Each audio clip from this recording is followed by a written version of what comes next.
কর্ম আমাদের এখানে ডাইরেক্টর হবে, এরকম কথাটা বলেই এসেই বলছে যে আমরা আসলে তাদেরকে ভালো চিনি না, এবং কথা কখনো পরবর্তীতে আমরা মনে করেছি যে বাংলাদেশে তো আমাদের বিভিন্ন জায়গায় এটা আছে, যে আমাদের সেনা কর্মকর্তা বলেছে কাদা ছোড়াছড়ি না করে যে বিষয়টা, এটাও আমাদের শ্রদ্ধাভাজন স্যার আমার বলেছেন। পৃথিবীতে আমার মনে হয় কোনো সময় দেখা যায় না যে কোনো স্বরাষ্ট্রমন্ত্রী রাত্র ৩টার সময় প্রেস ব্রিফিং করে। কি হয়েছে যে বিএনপির কোথার ওই ওয়ার্ডের অমুক জায়গার এই স্বেচ্ছাসেবক দলের ভাই যেই হোক, আমার কথা হচ্ছে যে এইটার সাথে বিশ্বাস করেন আওয়ামী লীগের লোক 5 জন ওই নেতারে দিয়া বা ওই লোকটাকে ওই সন্ত্রাসীকে দিয়ে এই কাজটা করাচ্ছে।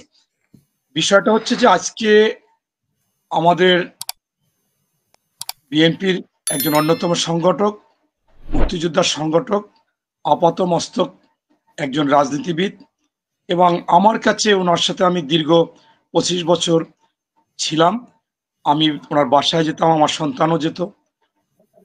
যথেষ্ট ভালো একজন ব্যক্তি, যার নামে কোনো সময় দুর্নীতি নেই এবং স্বচ্ছ একজন মানুষ। আমাদের বিএনপির ভাইস চেয়ারম্যান, সাবেক মন্ত্রী জনাব আব্দুল্লাহ আল নোমান সাহেব মারা গেছেন, জানাজা করে আসছি। এই জন্য প্রথমে আমি মহান আল্লাহর কাছে তার জন্য দোয়া করি, আল্লাহ যেন তাকে ব্যস্ত নজিব করে। পাশাপাশি 2009 সালের 25শে ফেব্রুয়ারি আমি, আমার বাসাটি ছিল আজিমপুরে, বিডিআর এর ওয়াল থেকে 5 গজ দূরে।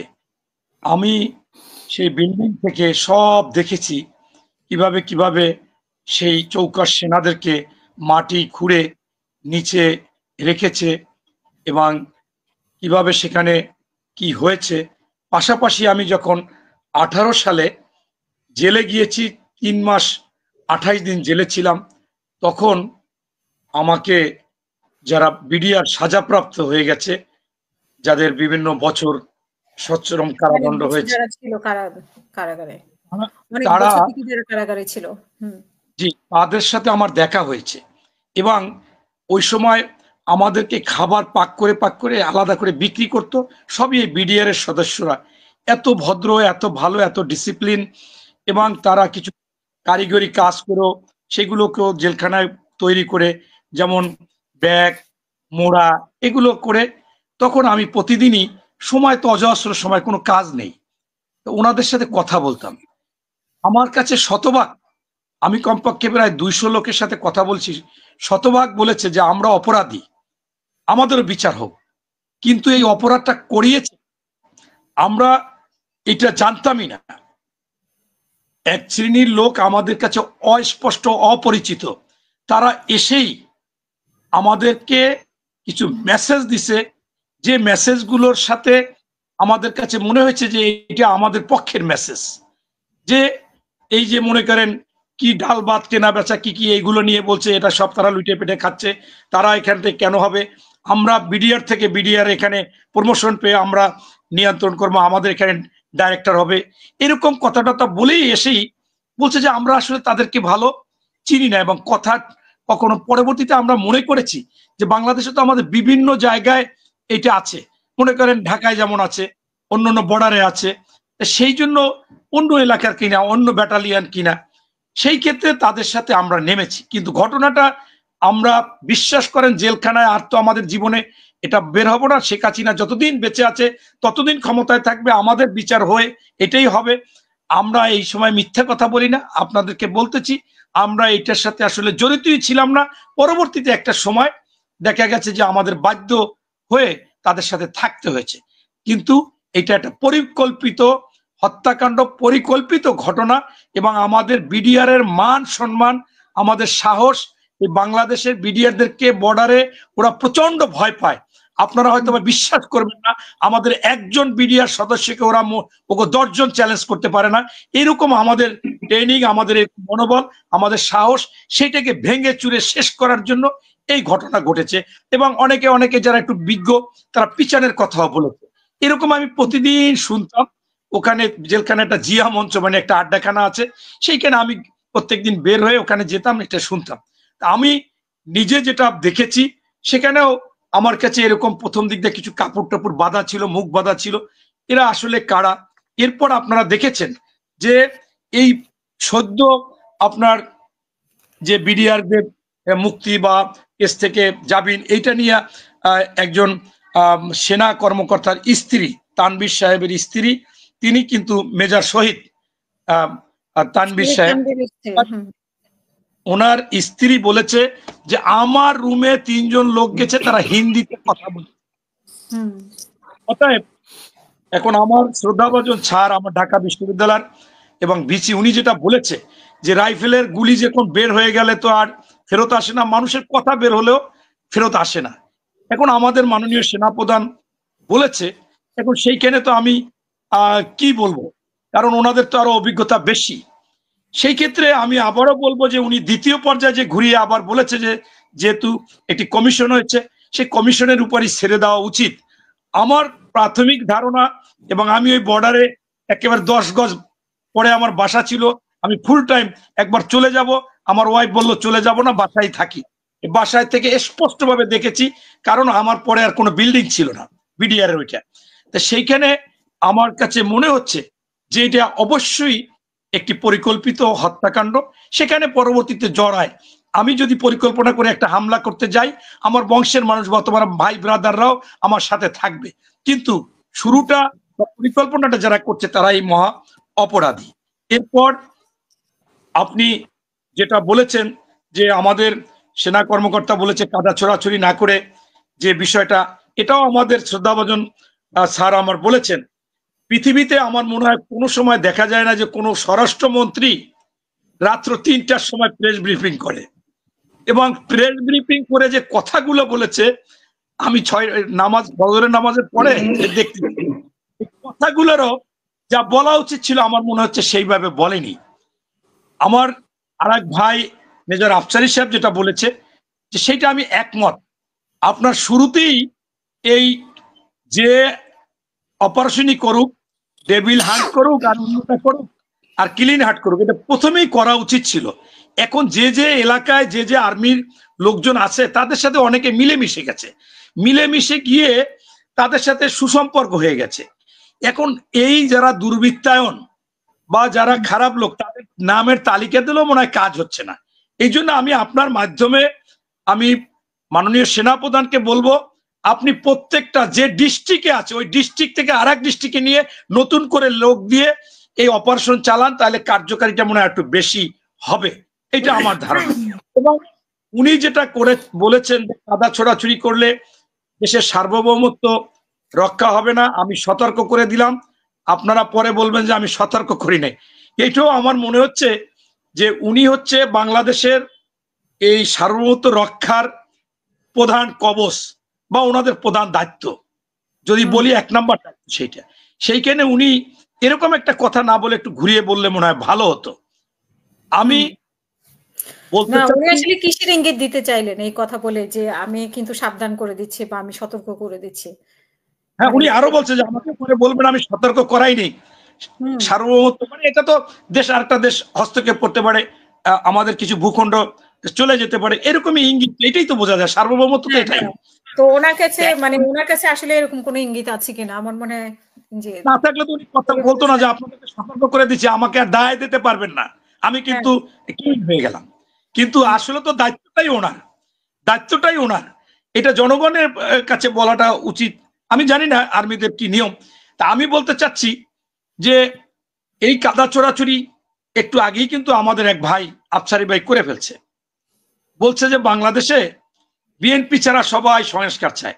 আমার মনে হয় আফসারি ভাইয়ের দলটা তো সংস্কার পার্টি, আমি জানি না কেন ওনার সংস্কার পার্টি দিল, মনে হয় সংস্কার ছাড়া এটার আর কোনো কার্যক্রম আছে কিনা আমরা কথায় বুঝতেছি না বা নামে বুঝতেছি না, সংস্কারই হবে। এই জন্য ওনার মাথায় মনে হয় সংস্কারটাই বেশি কাজ করতেছে। আমি বলতে চাচ্ছি সেনাপ্রধান আজকে তো বলেছি যে যতটুকু সংস্কার ততটুকু সংস্কার করে ডিসেম্বরের মধ্যে নির্বাচন, এবং আমি এই প্রধান উপদেষ্টার সাথেও কথা বলেছি, উনি সেইভাবে প্রস্তুতি নিচ্ছেন, এটা স্পষ্টভাবে পেপার পত্রিকায় এসেছে, ওনার বক্তব্যটা আমি শুনেছি। নাম্বার 2, নিবন্ধিত সকল দল বলেছে যতটুকু সংস্কার দরকার ততটুকু সংস্কার করে দ্রুত নির্বাচন দেওয়া দরকার, জনগণের ভোট দেওয়া দরকার। নিবন্ধিত দল সবাই, একটা দলও বাকি নেই।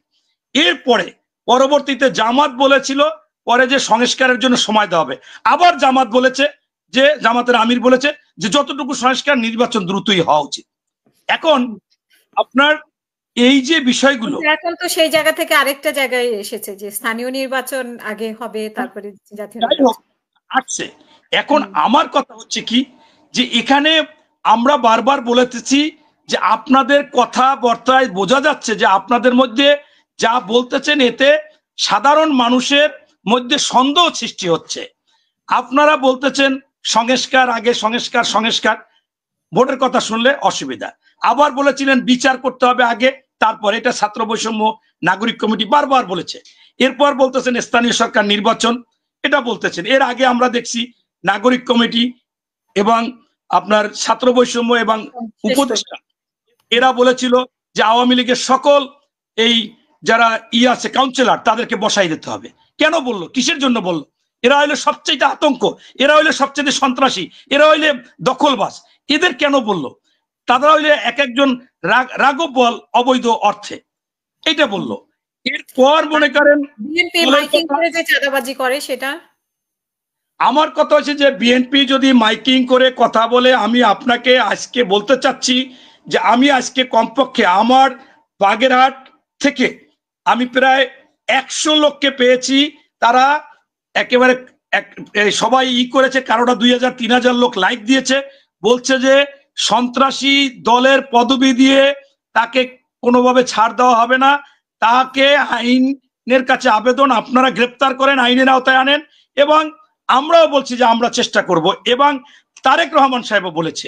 এখানেও আমাদের সন্দেহ যে এইগুলোকে কেন অ্যাকশন নিচ্ছে না এবং কেন এটা নিয়ে আমাদের বিরুদ্ধে অপপ্রচার করা হচ্ছে। আমরা একটু আগে আফসারি ভাই বলছে যে দল নিয়ন্ত্রণ করতে পারে না, দেশ নিয়ন্ত্রণ করবে। আরে ভাই, ভালো কাজ করছে, তারেক রহমানের হাতে আছে। সে 2200 লোককে বহিষ্কার করেছে এবং বলছে এই বহিষ্কার করার পর তো স্পষ্ট হয়েছে যে তাদেরকে আপনারা মামলা করেন, মামলা করে গ্রেপ্তার করেন। যেহেতু তারেক রহমান সাহেব এই চাঁদাবাজি সন্ত্রাসীর জন্য বহিষ্কার করছে, সেই বহিষ্কার করে একটা ব্যবস্থা নিল তার হাতেরটা, সেটাও অপপ্রচার করা হবে যে সে দল নিয়ন্ত্রণ করতে পারে না। এত বড় একটা দল, আপনার মনে করেন যে বড় গাছটায় তো ঝড় হলে একটু বাতাস বেশি লাগে দেখায়, ছোটগুলোই তো লাগতেছে ভাই, অহরহ অহরহ লাগতেছে। এখন আমি তাদের বিরুদ্ধে আমি সমালোচনা করতে চাই না। আমরা গতকালকেই আমাদের দল থেকে কিছু নির্দেশনা দেওয়া হয়েছে যে কারো সমালোচনা করা দরকার নাই, তারা করতে থাকুক। আর আপনার এই চাঁদাবাজ সন্ত্রাসী দখলবাজ আমিও মনে হয় 2 দিন 3 দিন পর পর দিই, আমার এলাকায় যাই বলি, তাদের বলি নাম দেন, কেউ নামও দিতে সাহস পায় না। এখন কি হয়েছে যে বিএনপির কোথার ওই ওয়ার্ডের অমুক জায়গার এই স্বেচ্ছাসেবক দলের ভাই যেই হোক, আমার কথা হচ্ছে যে এইটার সাথে বিশ্বাস করেন আওয়ামী লীগের লোক 5 জন ওই নেতারে দিয়ে বা ওই লোকটাকে ওই সন্ত্রাসীকে দিয়ে এই কাজটা করাচ্ছে। হয়তোবা এ আওয়ামী লীগের সাথে লিয়াজো গোপনে গোপনে আগে ছিল, কিন্তু আমরা তো এটাকে ছাড় দিতে চাই না। এখন এটা কি আমরা ক্ষমতায়? আমরা কি ক্ষমতায়? আমরা তারেক রহমান সাহেব বারবার বলতেছে সন্ত্রাসী দখলবাজ চাঁদাবাজ এরা দলের না, এদেরকে ধরতে হবে, এদের দলে থাকলে আমাদের ক্ষতি হচ্ছে, তাদের বিতাড়িত করতে হবে, আইন শৃঙ্খলা বাহিনীকে ধরতে বলতেছে। আমরা যদি দলে থাইকে বলতাম তাইলে বলতেন এটা নাটক। এটা তো আমরা দলে নাই, আপনি কেন করবেন না?